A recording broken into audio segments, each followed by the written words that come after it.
There is a style of fictional violence which is common in film and TV, but rarely attempted in games, and almost never depicted convincingly. If it has a name, I do not know it, but you will know what I'm talking about when I show you. I'm talking about fights that feel like this.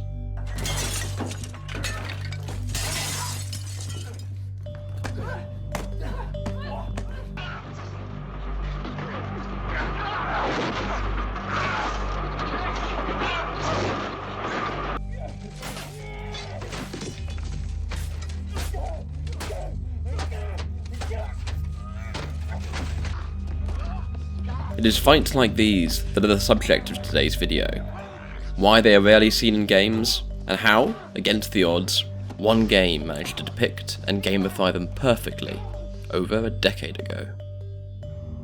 But first, I'd like to tell you about a film which I deeply love, which I think is not only a perfect expression of the kind of cinematic violence we're talking about, but also highly thematically and mechanically resonant with the subjects of today's video. An unassuming but brilliant film, independently funded mainly through Kickstarter, and largely the passion project of just two men. A film called Blue Ruin.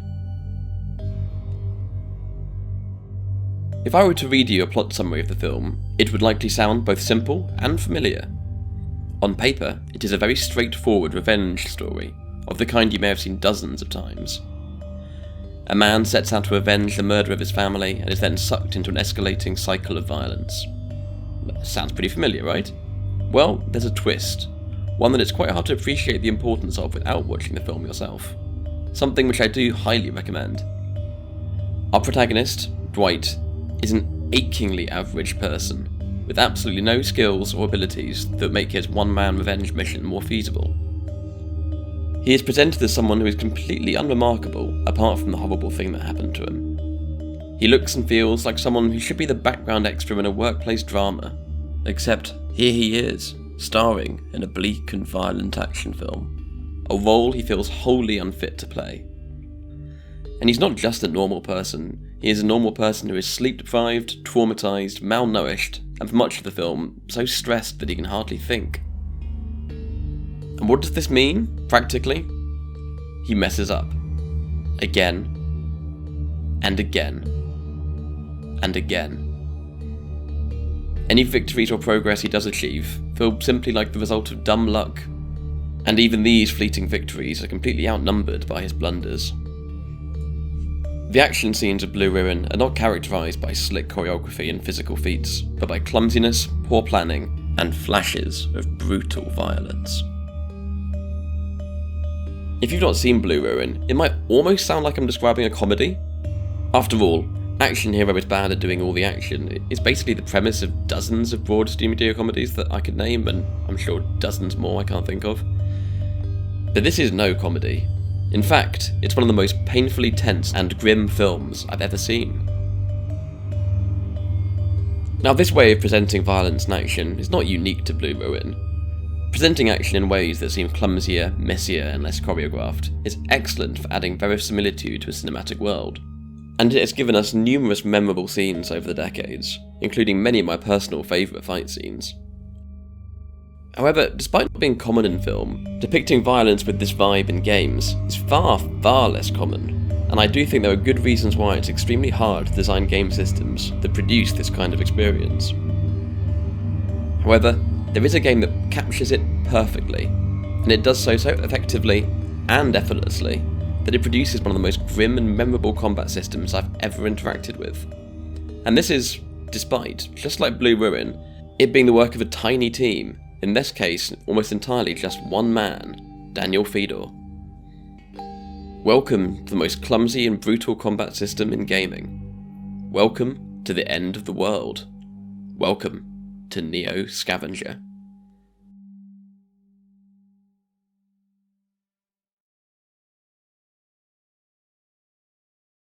I doubt it's in any way controversial to say, games as an art form are rife with violence.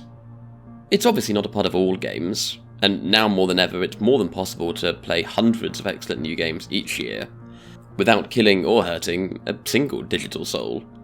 But still, violence is nearly ubiquitous in digital gaming, and over the past half-century of progress in games as an artistic medium, developers have explored myriad ways of depicting violence, and mechanically implementing it. In my decades of playing games, I have served digital death in endless ways, from dragonfire to dumbbells, from lasers to leaf shredders, and so on. But I've rarely been in control of anything that felt remotely like this.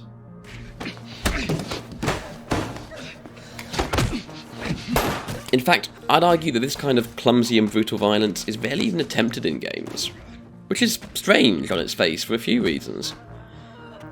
Again, this flavour of violence is not uncommon in films, and video games have been taking direct inspiration for their action sequences and mechanics from films for as long as video games have been developed.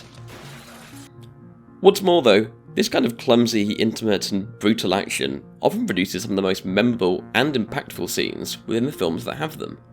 So why not try to reproduce them? To take a specific example of this disconnect, almost all post-1998 World War II shooting games have taken heavy inspiration from Saving Private Ryan. But how many have tried to produce a scene or gameplay scenario anything like the iconically horrific knife fight from that film's third act? I mean, there are hundreds upon hundreds of World War II shooters, so I'm sure there's one or two that try, but still, it's hardly common. So why then? Why do games rarely try and depict violence with this kind of aesthetic and vibe? Well, if we break down some of the key elements of scenes like this, I think it becomes more and more obvious why doing this in games is such a challenge. Starting with the element that is arguably the easiest to reproduce in games, there is the brutality of these fights.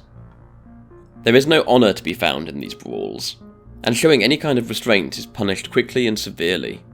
No action feels too underhanded in the pursuit of victory, or at least the avoidance of a grisly death.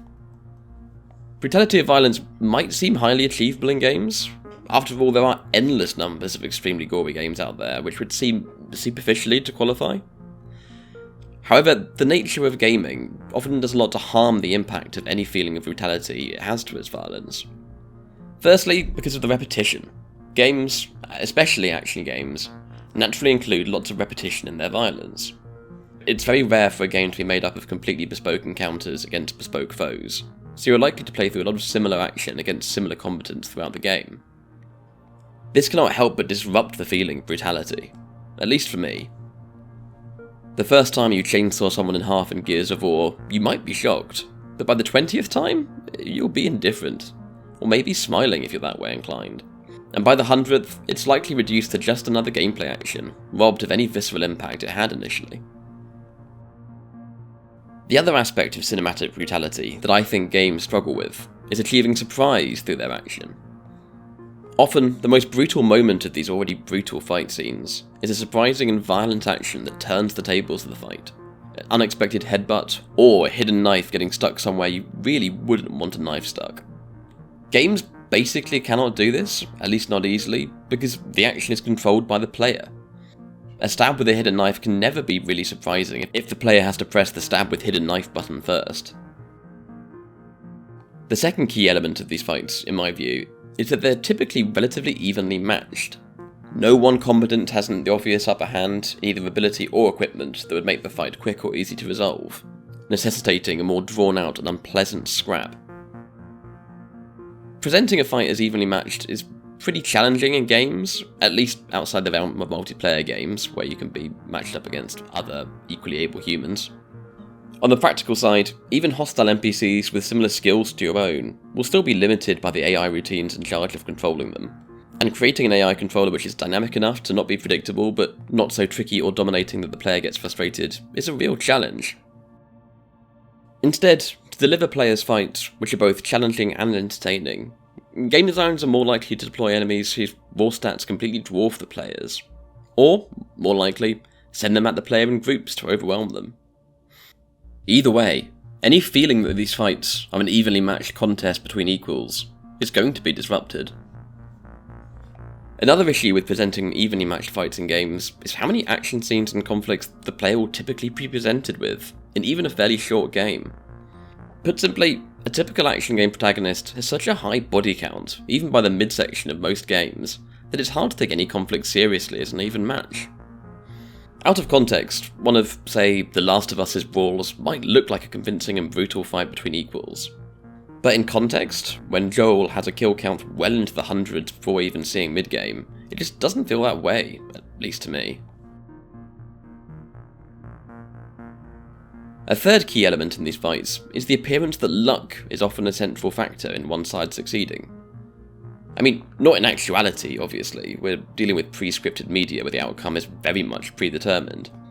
But the feeling in these fights is often that they are determined by chance just as much as they are determined by any other factor. While the fighters may be skilled, they are evenly matched enough that any twist of fate can be decisive. And this sense that luck is central often adds to the cruelty of it all. We like to see the more heroic person win in a fight, or at least the more skilled one. But having fights decided by what appears to be pure luck makes these kind of fights feel all the more cruel, but also more awfully plausible. In games though, conflicts often are truly luck-based, at least to an extent. Certain genres, especially those inspired by board games or tabletop role-playing, often use digital dice rolls to determine the outcome of player actions.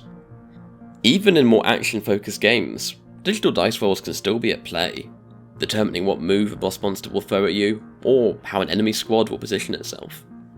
However, luck, in a video game combat context, is not usually meant to be outcome determining. Or at least it's not meant to feel that way. Instead, mechanisms like having a chance to hit a target are typically meant to be abstractions that capture the player's skill or the affordances of a certain situation. Or in the case of enemy move selection, they're there to make the enemy combatants feel more unpredictably alive.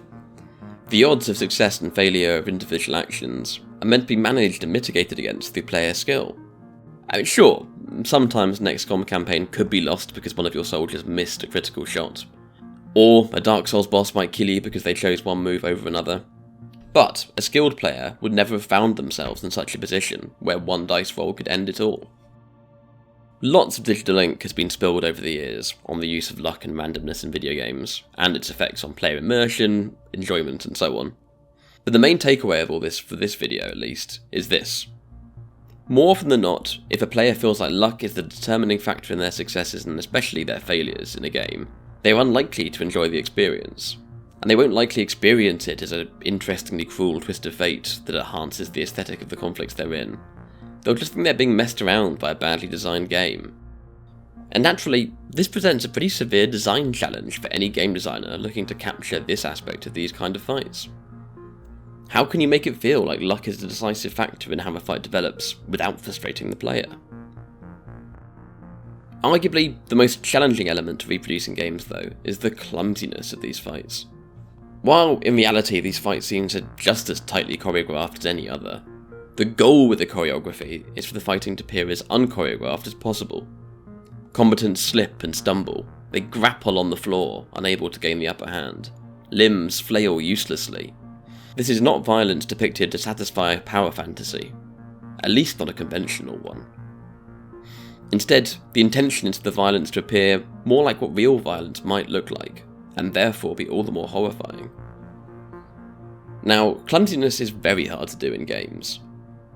To achieve the right feeling of seamless control and to reduce the barrier between player and player avatar as much as possible, games typically require very consistent outcomes based on player inputs. If you cannot count on your avatar swinging their sword in a consistent way when you press the swing with sword button, it disrupts the illusion of player control over their avatar and severely damages immersion. However, this need for consistency between buttons pressed and action on screen is antithetical to producing any kind of clumsiness in digital fights. Now, there are games that intentionally produce clumsiness in their action, but at least to my knowledge they are almost all comedy games, where the friction produced by the imprecise controls is meant to be offset by the humour of the chaos and the clumsiness. There are games that allow for this kind of clumsiness with the goal of producing intense action rather than comedy, but to my knowledge at least, they're exceedingly rare. Now, because players are in control in games, this does make some level of input error inevitable. Even experienced players will walk into door frames or shoot a pedestrian because they got their greet and shoot buttons mixed up. The thing is though, this type of clumsiness on the player end is almost never meant to be considered truly a part of the world. I might struggle to get Master Chief to duck under a fallen pillar or whatever because I've forgotten what the button is, but you're never meant for a second to think like this is plausibly something that could happen in the fiction of the game. This is very clearly a player error that you're meant to gloss over. Now, producing any of these 4 elements in your game's action, brutality, even matching, luck and clumsiness, presents interesting and, I'd argue, quite deep design challenges. Producing them simultaneously though, something I'd argue you need to do to fully capture the kind of conflict aesthetic I'm talking about, is a complete design nightmare. Now, there are games I've played which have fights that come at least close, and there are games I never got around to which still seem like they would tick a lot of these boxes. And I'm sure there are many more I've never heard of. And if you've got any recommendations, I'd love to hear about them, because I'd really like to see other takes on this kind of action in games. But the game that achieves it by far the best for me did so without the tens of millions in funding of a Last of Us or Metal Gear game, or the decades of refinement of a Dwarf Fortress. It's time we talked about the focus of this video, the magnificently cruel, bleak and violent NEO Scavenger. In many ways, 2014's NEO Scavenger is not that notable, at least on paper.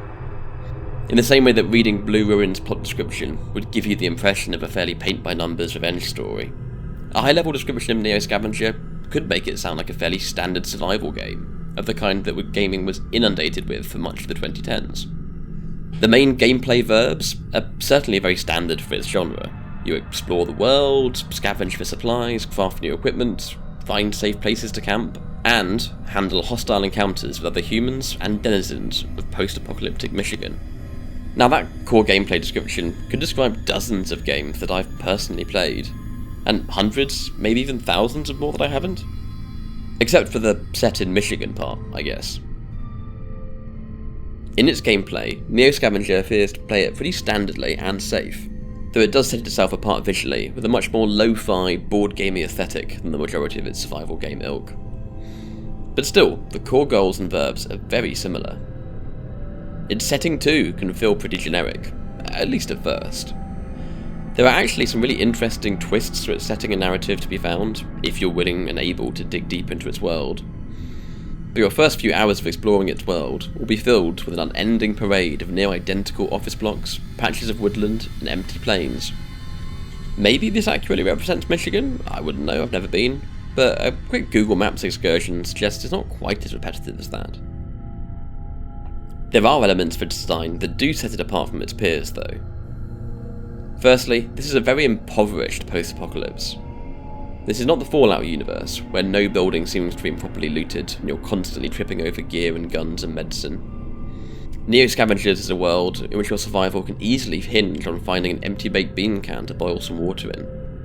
One where finding a simple plastic bag in the early game can transform your chances of survival, because you're no longer limited to carrying what you can fit in each hand.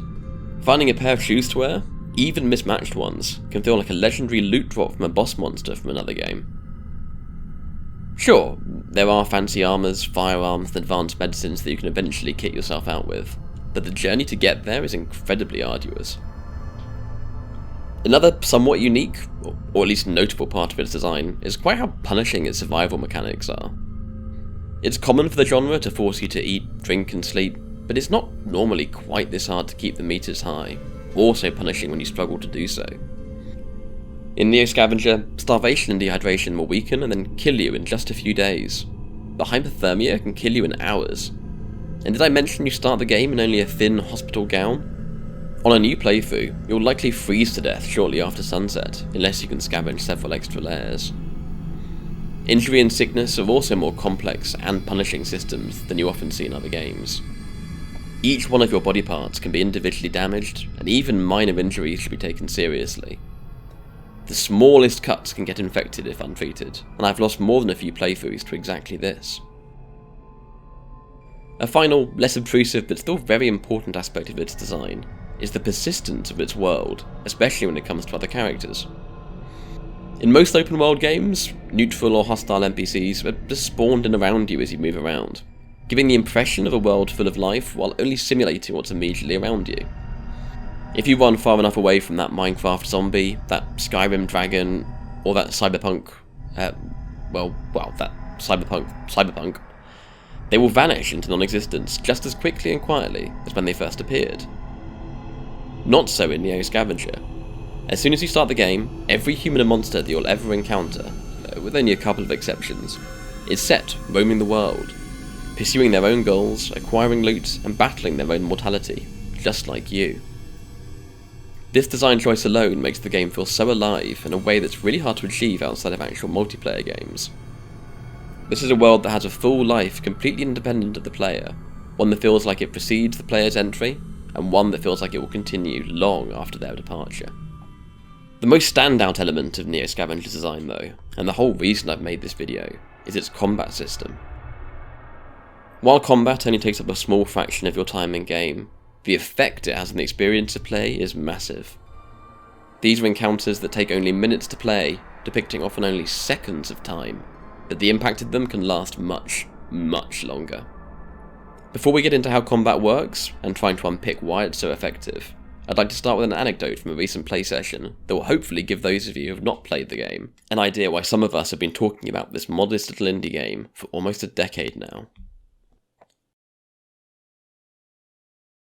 You spotted him a few hours ago, exploring the nearby town. He does not appear to be especially well armed, but regardless, you have no interest in any kind of conflict. You've had good luck with your recent scavenging, and you now have almost everything you need to have a reasonable shot at survival.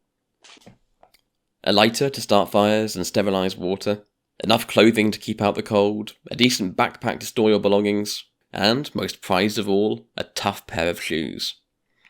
When it comes to self-defence though, there's a lot to be desired. You've been able to fashion a sling, which should be reasonably damaging if you can get the jump on someone, but you're still feeling vulnerable. Evasion is the order of the day, but night is falling and you do not want to be stumbling around in complete darkness. You opt to camp for the night in a nearby office block, hoping to go undetected until morning. No fire tonight, you can't risk the light being seen. You settle down and hope that the next thing you see is sunrise. It isn't.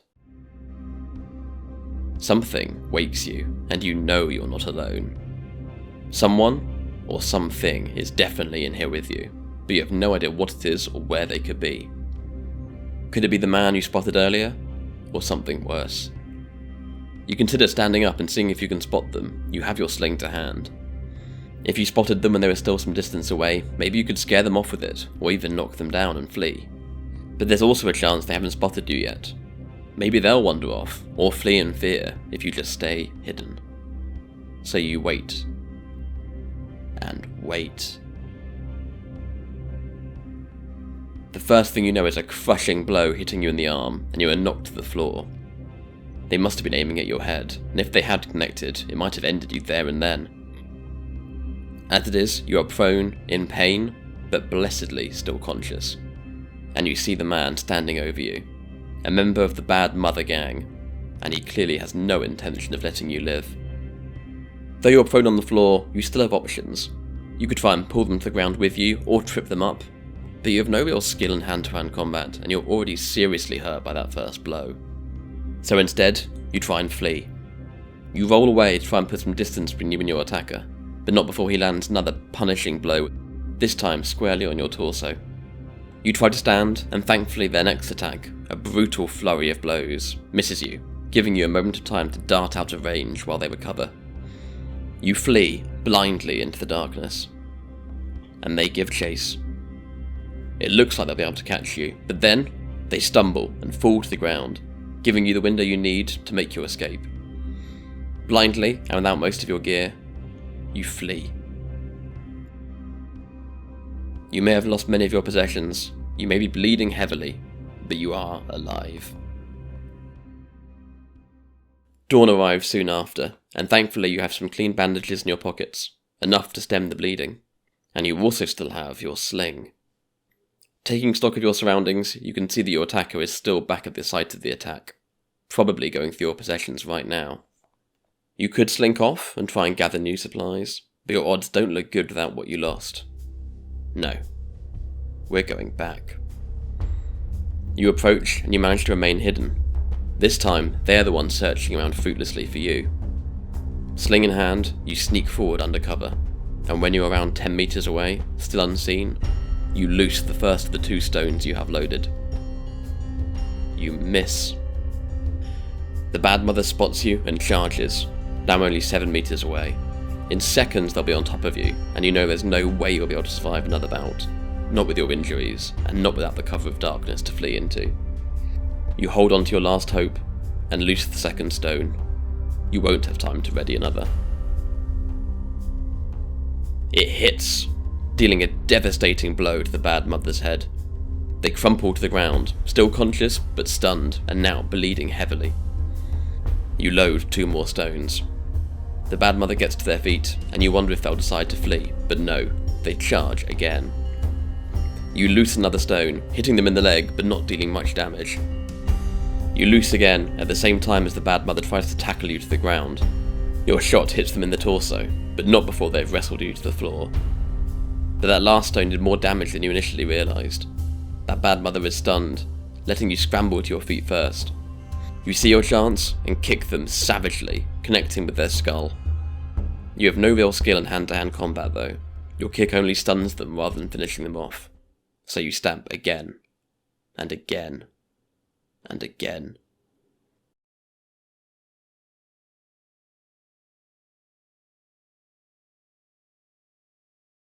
This brief anecdote, representing only minutes of dynamically produced gameplay, likely sells NEO Scavenger's combat system better than I ever could by describing how it works and how it makes me feel. But still, I'm going to try and do that too. Let's start with how it works mechanically. In the main, it's standard turn-based fare. You and your opposition take turns taking actions, invisible dice rolls determine the outcomes, and you are served the simple text description of what happened. This could just as easily be a description of Pokemon as NEO Scavenger. There are combat mechanics that are slightly more unusual though. In fights, you know how far away you are from your opponent, which adds an additional tactical layer. Characters relying on melee weapons will have to get up close and personal, whereas ranged weapons will let you engage from a distance. It's far from the fully realised strategic maps of an XCOM, but it's surprising how much easier it is to visualise the battlefield with this small amount of extra context. There are also combat options that will only appear under certain circumstances, such as the opportunity to trip a charging enemy, or deliver a devastating headbutt. Even more unusually, these contextual options often include peaceful ones. You're able to hail and even surrender to certain enemies. Now, as a purely mechanical experience, NEO Scavenger's fights hold up well enough. In the Sid Meier's-y sense of games as series of interesting decisions, the combat mechanics do deliver to an extent. Do I try and get one last shot off with my bow on a charging enemy, or take out my knife to parry their first attack? Do I advance and stun the powerful foe, or try to flee? And so on. But there's not exactly a wealth of tactical options, at least as compared to many of its peers with turn-based combat systems. And yet, in spite of its mechanics being simple and its presentation being basic, it produces some of the most memorable combat encounters in gaming. How? How is it that NEO Scavenger's fights can look and play like this, but they feel like this?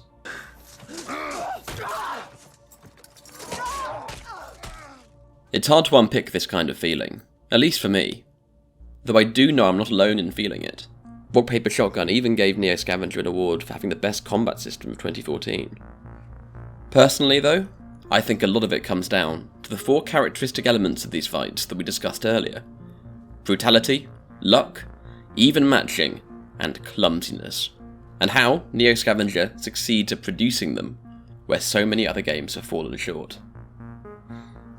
On its brutality, this is obviously a very violent game, albeit rendered in simple text descriptions and UI items. It also feels more brutal, to me at least, because of how basic and grounded the majority of its encounters are. Fights are often decided with fists, crowbars, broken glass, which adds a near sickening verisimilitude to its encounters. To make things even more cruel, this is not a game where you reduce a health bar to 0 and a switch flips from alive to dead. Sometimes a devastating blow will decisively end a fight out of nowhere, but more often than not, when people die in NEO Scavenger, it's by inches, including you. This is really emphasised by it being a turn-based game, which slows things right down so that every second of violence can have impact. It also avoids the repetition problem we discussed earlier, which dampens the feeling of brutality in many other games. Combat encounters are very infrequent here, especially as the player isn't generally incentivized to avoid them, which makes its violence feel far less rote. The amount of variety in its encounters also reduces the repetitive feeling of combat, as everything from the time of day, each character's health and equipment, as well as the digital dice rolls behind individual actions, have a massive effect on the way fights play out. What really enhances the feeling of brutality for me though, is the roguelike design of the rest of the game. In other games, being on the receiving end of a grisly end often just means getting kicked back to the latest checkpoint. Maybe it'll be effective the first time, but by the third or fourth you'll be at best indifferent or worse annoyed by having to sit through an unskippable death scene. Not so in NEO Scavenger. A grisly death here can mean losing hours of progress, and even non-lethal wounds need tending to. Every single blow that you and your opponents try to land is so mechanically high stakes, making the ones that land convincingly feel so much more brutal, no matter who threw them. On delivering the feeling that fights are evenly matched contests with real stakes, NEO Scavenger also excels. Something that may or may not be a potential future video I have planned is an examination of games that really harm their immersion by failing to maintain the illusion that you and your foes exist in the same world. Let's briefly take a look at an example of this that I expect many of you are familiar with. It's a tired cliche to point out, but there is no reason as a Pokemon player to not keep the full roster of 6 Pokemon on you at all times, and the most basic lesson in correct play that all of the games hammer home, at least all the ones I played, is that you want a 6 with diverse elemental types so that you can handle the fire beats grass, water beats fire, rock paper scissory combat. So when the vast majority of hostile trainers you meet in the world have far less than 6 Pokemon all of the same type, it really gets in the way of this feeling like a world, and it begins to feel, to me at least, just like a checklist of encounters. But where Pokemon, and many other titles, fail, NEO Scavenger delivers in spades. Enemies, well, human enemies at least, are restricted to all of the same combat moves as you, and their capabilities are further determined by the same equipment pool that you theoretically have access to. They also use the full suite of moves available, and that includes fleeing from fights that they think are not worth the trouble, lending each fight a feeling of being a contest of peers. This, combined with the persistent life of NPCs in the overworld, really makes it feel like you're competing with other living entities, driven by similar goals and fears as you are. The point is not that all fights are fair. In fact, NEO Scavenger excels at producing fights that are brutally one-sided. And a large amount of playing well in the game is figuring out how to make them as one-sided in your favour as possible. But almost every foe feels like a viable threat worthy of your respect, and crucially, they all feel like they're playing by the same rules as you and existing in the same cruel world as you.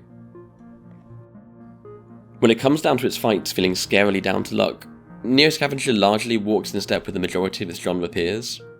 Again, almost all turn-based games have some element of chance when determining how combat plays out. NEO Scavenger is more unusual though, in that it gives players no visibility of the odds of actions being successful, which goes against a lot of accepted modern design philosophy that has identified outcome uncertainty as being something undesirable.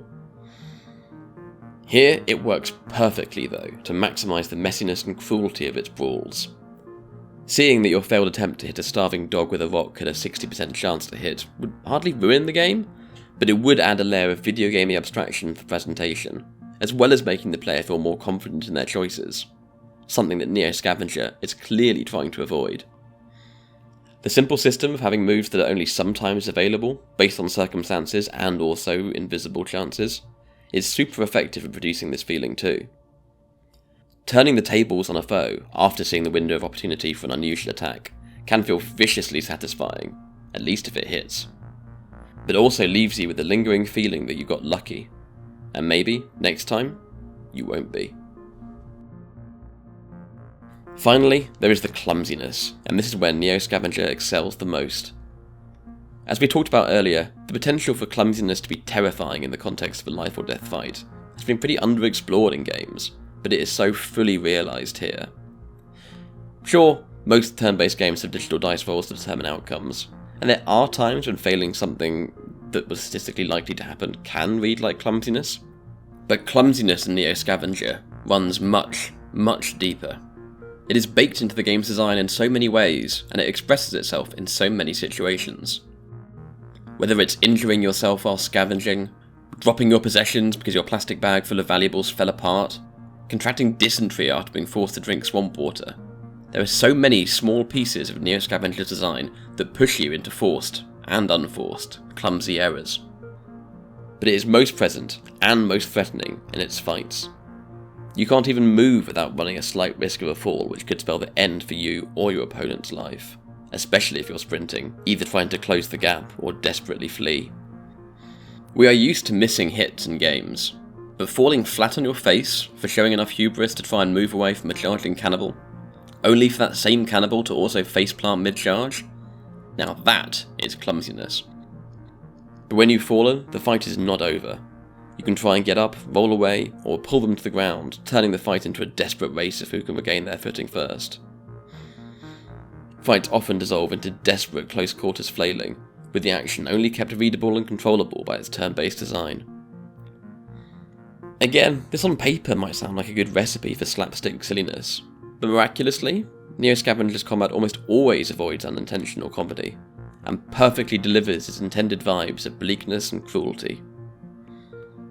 I mean, there was that time a bad mother got so scared by my assault rifle, even though I had no ammo for it, that he fled, tripped and knocked himself out. But generally, this is clumsiness that perfectly serves the core of NEO Scavenger's aims. All of these aspects come together to produce scenes of violence that feel cruel, unique, and yet horrifyingly believable. This may be a world of cannibal tribes, mutants and dogmen, but its violence is so grounded. You feel like an ordinary man, desperately competing with other ordinary men to survive under extraordinarily bleak circumstances. You feel like Blue Ruin's Dwight, a man in the wrong genre, trying your best to fill a role that you're nearly, but not quite, incapable of filling. Failing over and over again, but maybe, just maybe, sometimes achieving something incredible. Games like NEO Scavenger really make me excited for games as an art form. The vibe and type of experience it delivers, especially in its combat sequences, is so unique and so compelling that it feels fresh and exhilarating even a decade later. Great art manages to feel like much more than the sum of its parts, and NEO Scavenger shows this so forcefully. Every individual part of its design is relatively simple, if not even basic, but they come together to produce some of the rawest and tensest experiences I've ever had in games. In fact, it's a good reminder of how powerful simplicity can be.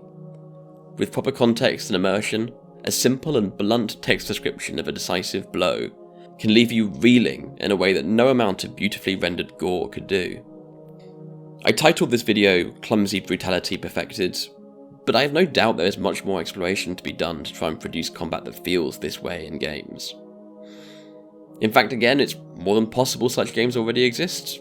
Maybe you're already typing a comment about them as I speak, and if so, don't stop. I'd love to hear about anything that can produce this kind of experience. I've spent much of this video raving about NEO Scavenger, and while I do mean every word, I think I should just highlight again how punishing this game can be in case you're tempted to try it yourself. You can and will lose hours of work to rolls of the dice that could just as easily have gone your way. You will die in dozens of lonely and pathetic ways, freezing to death while hunting for clothes, starving to death after failing to find any food, claimed by pneumonia after stumbling into a patch of mould while scavenging. If you set out to learn and even try and conquer this game, you will die over and over again. Often due to your own poor decisions, and sometimes due to circumstances totally outside of your control. This is not an experience for everyone, but if you are in any way intrigued, I more than recommend it. While I'll never tire of games in which you play as a near unstoppable murder machine, sometimes it's gripping to take several steps down the video game protagonist power rankings. To play as someone so ordinary and under such cruel and punishing conditions that any victory feels massive. When I want to play as someone extraordinary, achieving extraordinary things, I have thousands of games to choose from. When I want the exact opposite though, when I want to step into the shoes of Dwight and see if I can survive an apocalypse anyway, I turn to NEO Scavenger. Now, it's time I was off. Thank you for spending this time with me, stranger. Good luck on the roads, and don't forget your noise traps when you're bedding down for the night. And, if we both make it to Detroit, the first round is on me.